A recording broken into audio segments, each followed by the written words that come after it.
ಅವನೇ ನಮ್ಮ ಮಣ್ಣಿನ ಮಗ, ಅಳಿಯದು ಹೆಸರು ನೂರು ಯುಗ. ಜನರೇ ಮೆಚ್ಚಿದ ಬಂಗಾರದ ಮನುಷ್ಯ. ಒಂದನೊಂದೂರಲ್ಲಿ ಒಬ್ಬ ರಾಜನಿದ್ದನು, ಊರ ಮನೆ ಮನೆಯ ಬೆಳಕಾಗಿದ್ದನು.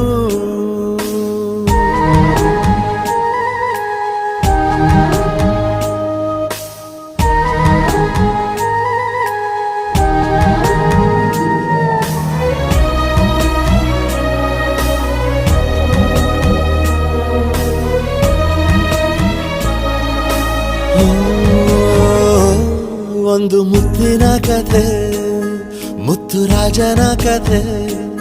ನೀ ಹೋಗೋ ದಾರಿಗೆ ಹೂ ಬಿತ್ತಿದ ಕಥೆ.